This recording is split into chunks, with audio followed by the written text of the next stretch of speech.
Hey guys, and welcome back to the channel. So great news. We made it to 100,000 signatures on the National Assembly petition. So now there is a chance that we can reopen the investigation for the Son Jung Min mystery, the Han River Gate. And that means that we may be able to take the investigation out of the police department and put it into a different part of the government and have a scientifically based investigation and have the CCTV footage finally released from all parts of the city. And I also wanted to tell you about how I got into contact with Son Jung Min's father.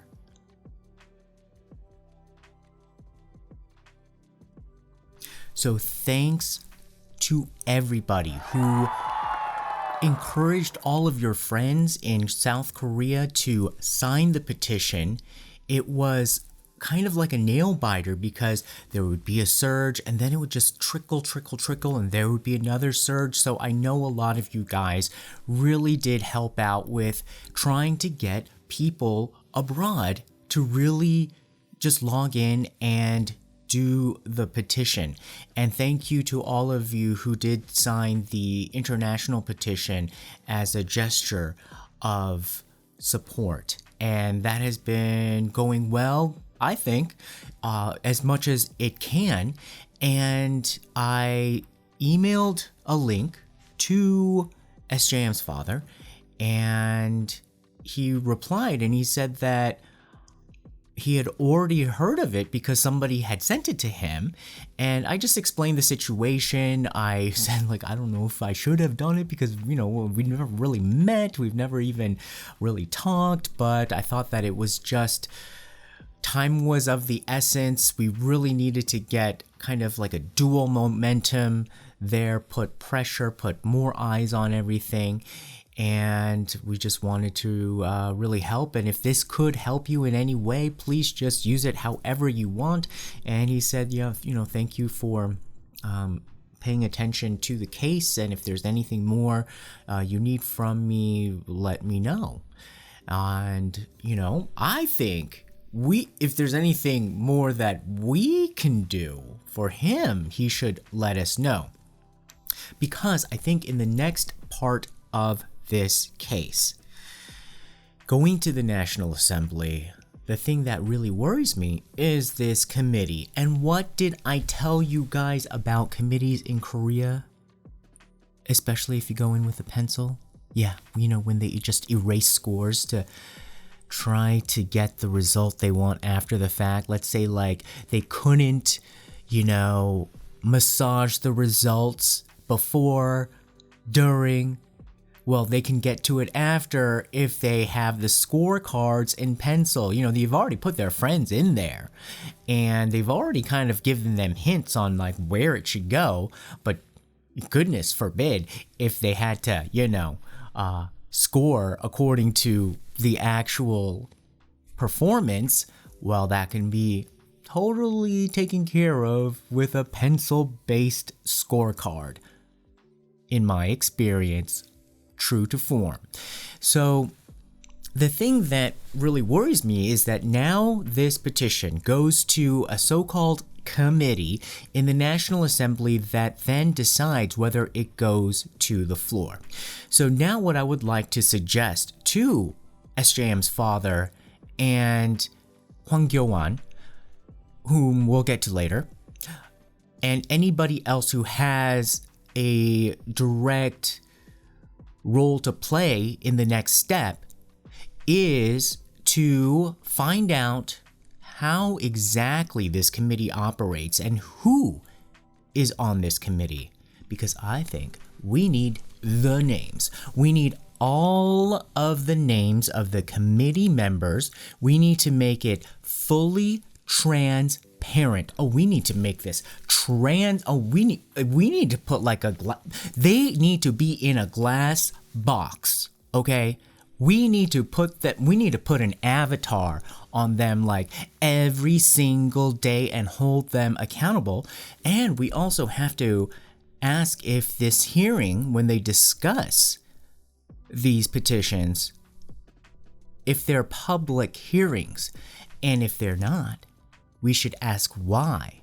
And we should really use this now as an opportunity to lobby for the case that it should be.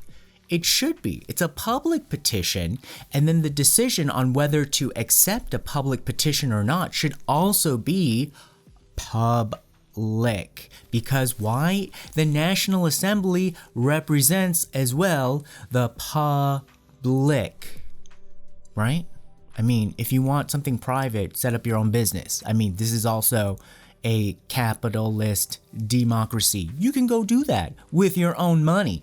But this is the National Assembly, part of the government, so it should be a public process and it should be held accountable. And the reason why I say that it should be totally public and transparent and we should know exactly who is on this committee is because let's talk about something good about Korea. We're not going to, because this channel is to double check, cross check to see what is true in the dramas, true in the K-pop, and kind of like hold people accountable because not a lot of people are doing that. But let me tell you where I do see something really great that happens in Korea where there is accountability that's related to this. If you have to go to the government and do something, ironically or surprisingly, the lower level you go, like towards the more neighborhood or district level, you'll get the best service. Better service there. Why? Not because, they're close to everything, they know who you are. No. Because every document that is prepared by them, because everything's document based, like, you need your registration or whatever, they put the name of the officer or whoever helped you. So there's 100% accountability. If there's a mistake on that form, the name of the person is there. If there's a question on like who advised what or who took care of you, the citizen, their name is on there. So because there is a link to an employee, there is accountability. So oh my God. I thought I was at a department store or something, okay? Like I had never seen government people be so like nice, smart, efficient. I thought I was like, yes, like in a Saks Fifth Avenue or, Hyundai department store or something, okay? I was amazed.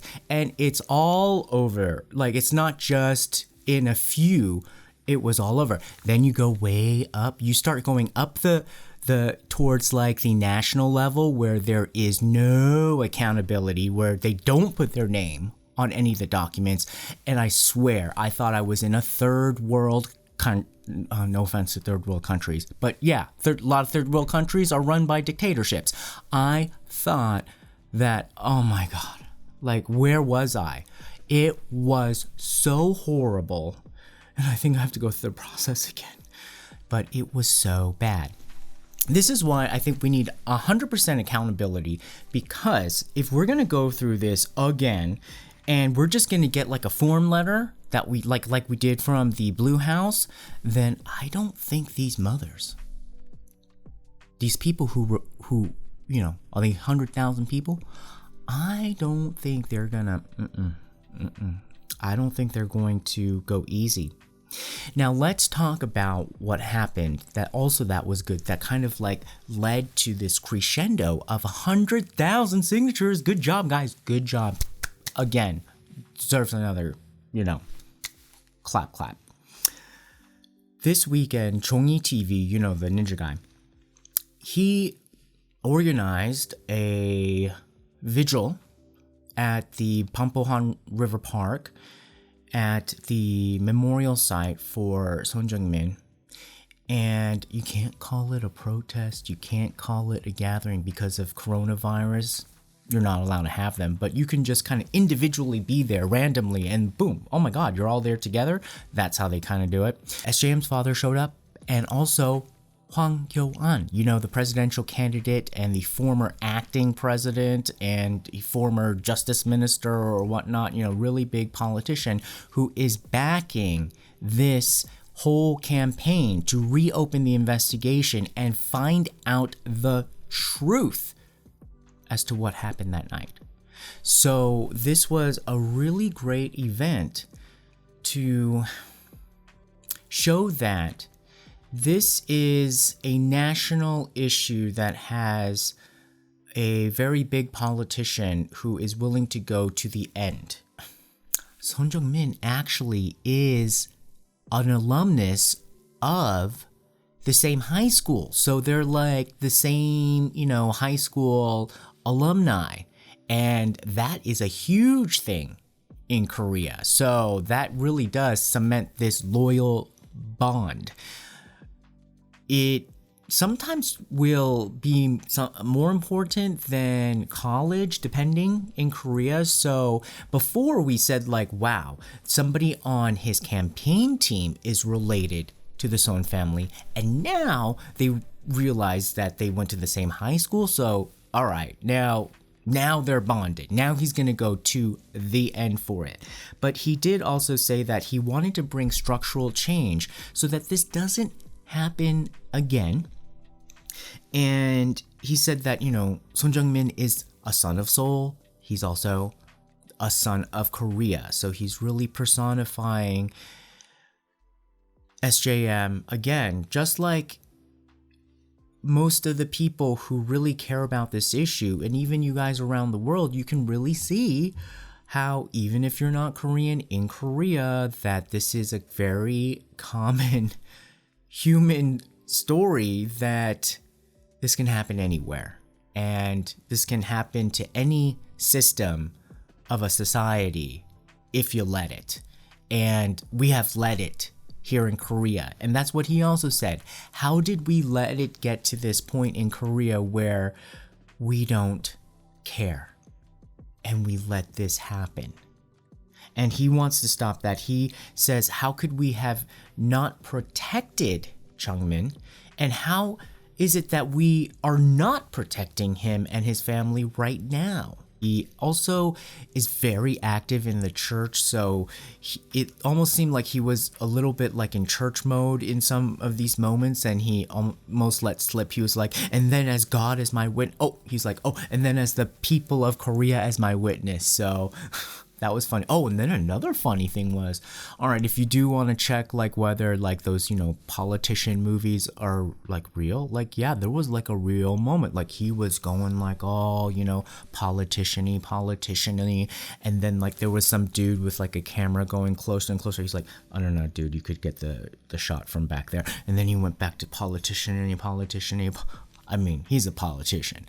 But he does seem like out of the politicians we covered so far, I mean, I've said in the last few videos ago that to me, at least for right now, he seems to me the most stable, the most rational. So in my book, he to me would be number one, but he's kind of like down there in the polls. So, but just as an aside, an update, you know, that number one, the guy that was married to the so-called Julie, oh my god, he might fall. Hwang Kyo Ahn might be like one of those guys that is low right now in the polls, but if he just sticks it out, like those guys at the top right now are there, like people are just like aiming missiles at them, so they might fall, and then he might be able to really stick it out and rise a bit. If the Korean public wants kind of like a quiet, rational, kind of a guy that just does his job and doesn't want so much bravado, and then he can take this Son Jung Min case. Now, what I did hear from was very interesting from one Korean person is that They said that they don't think that he has enough skill. And I think he definitely has enough skill, but I think what they are confusing with skill means strength in terms of bully power. Because if you do look, obviously at number 1 and number 2 is a bully. Well, number 2 definitely bully power with the way we heard him on his phone and the way that he, has a special relationship with knives.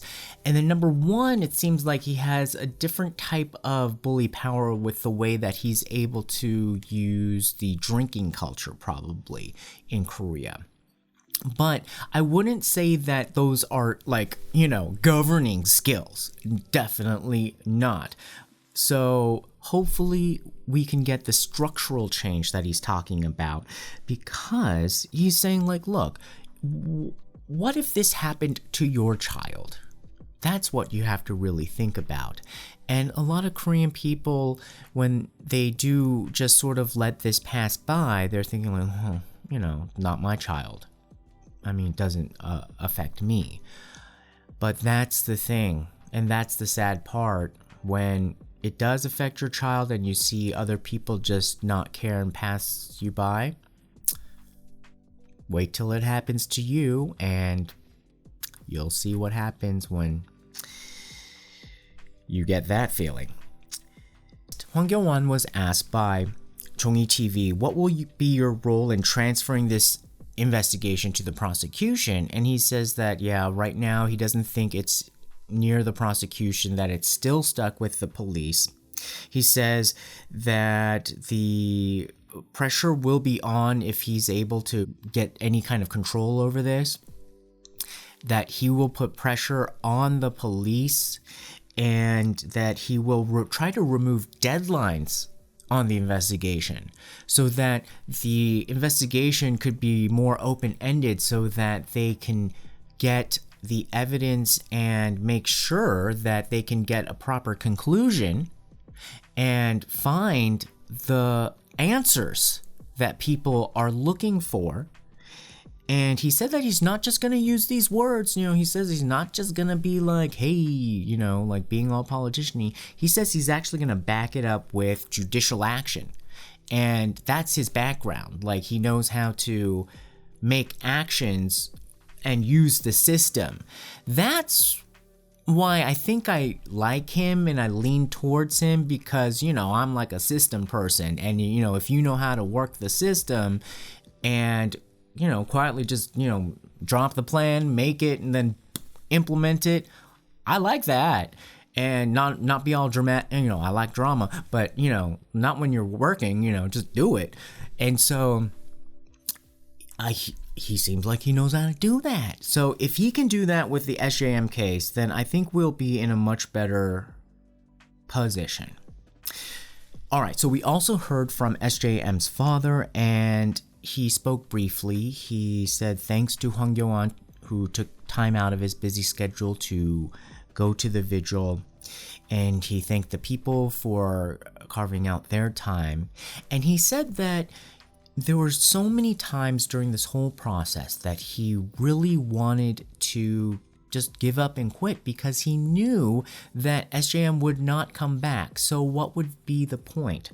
But he said that because of all of the passion, the interest of all the people out there who really cared about this case and knew how important it was to the country, he kept going. And so he thanked everybody for that. And he says that he will continue to fight on.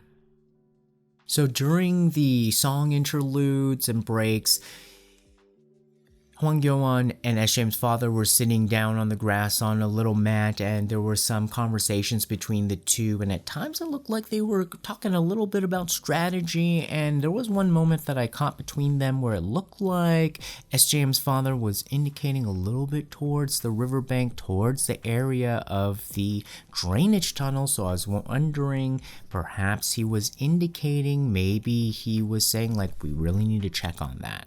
We really need to get some sort of muscle with making sure that the scientific investigation includes the drainage tunnel. it was a bit of a theory, and I almost wanted to say like a bit of an out there theory.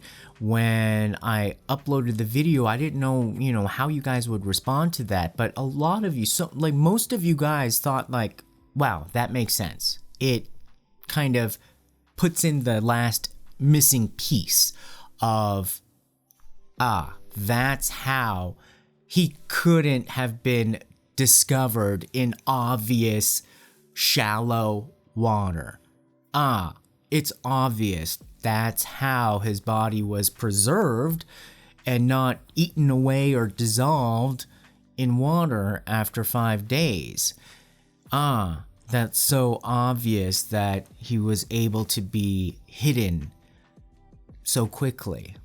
So we do need to have another scientifically based investigation. And thank you to all of you guys who have suggested that the static was either his spirit giving us confirmation. I do think that maybe, and also that it could be a monitoring device in there sending out signals, maybe, or maybe both, maybe both are competing. And that fisherman, okay, upon closer reflection, and some of you guys with very astute observations about fishing on the Han River, that guy was super sus. No.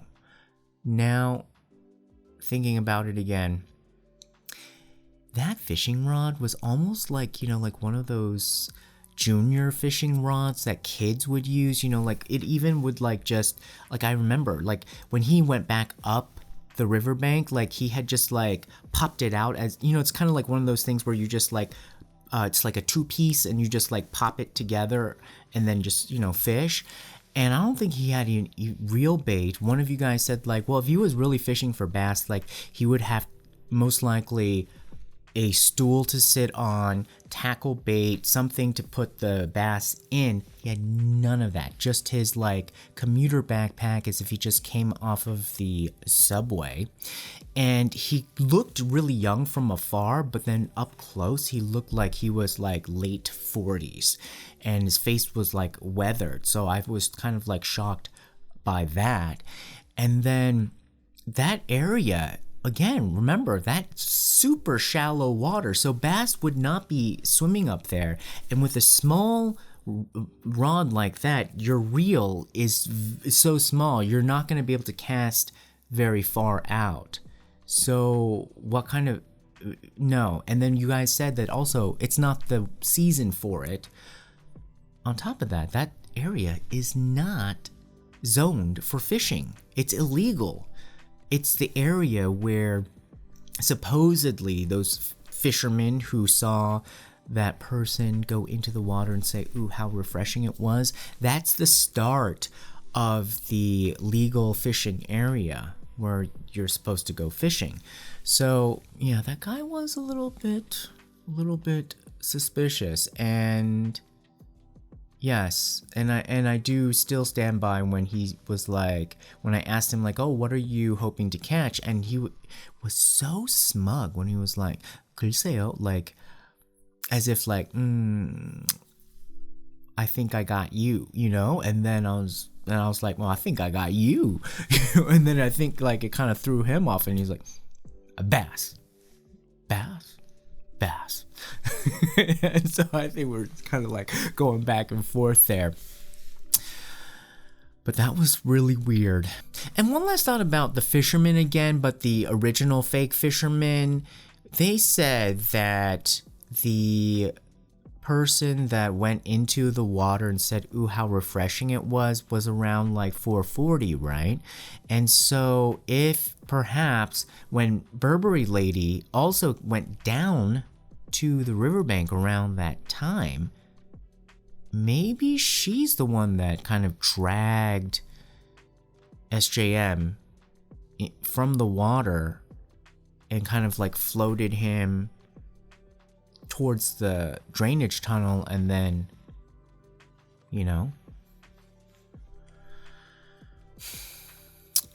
I don't know. It makes you wonder. We should have got her Burberry coat. That's the coat. That's the piece of clothing we should have gotten and tested it for calcium stearate.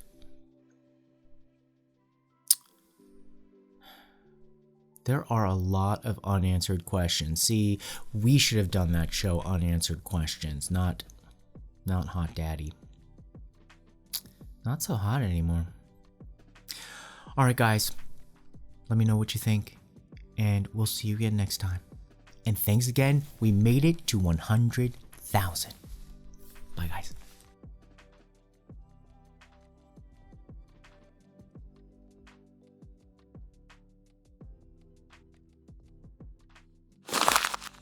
Tune in next time. Don't forget to subscribe. Find us on YouTube, Instagram, Twitter, and Facebook. Love you.